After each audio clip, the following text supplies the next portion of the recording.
यादें बचपन की। हमारे ज़माने में साइकिल 3 चरणों में सीखी जाती थी। पहला चरण कैंची, दूसरा चरण डंडा, तीसरा चरण गद्दी। तब साइकिल चलाना इतना आसान नहीं था, क्योंकि तब घर में साइकिल बस पिताजी या चाचा चलाया करते थे। तब साइकिल की ऊंचाई 40 इंच तक हुआ करती थी, जो खड़े होने पर हमारे कंधे के बराबर आती थी।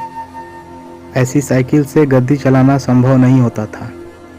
कैंची वो कला होती थी जहां हम साइकिल के फ्रेम में बने त्रिकोण में घुसकर दोनों पैरों को दोनों पैडल पर रख कर चलाते थे।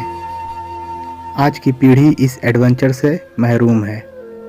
उन्हें नहीं पता कि 8-10 साल की उम्र में 40 इंच की साइकिल चलाना जहाज उड़ाने जैसा होता था। हमने न जाने कितने दफ़े अपने घुटने और मुंह तोड़वाए हैं। और गजब की बात यह है कि तब दर्द भी नहीं होता था।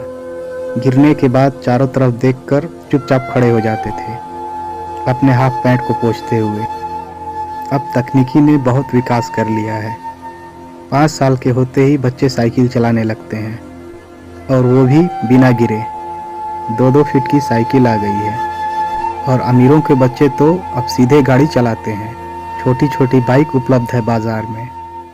मगर आज के बच्चे कभी नहीं समझ पाएंगे कि उस छोटी सी उम्र में बड़ी साइकिल पर संतुलन बनाना जीवन की पहली सीख होती थी, जिम्मेदारियों की पहली कड़ी होती थी, जहां आपको ये जिम्मेदारी दे दी जाती थी कि आप गेहूं पिसाने लायक हो गए हैं।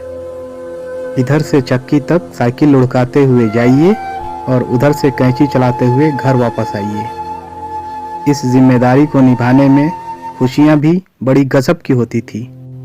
और ये भी सच है कि हमारे बाद कैंची प्रथा विलुप्त हो गई। हम लोग की दुनिया की आखिरी पीढ़ी हैं जिसने साइकिल चलाना 3 चरणों में सीखा।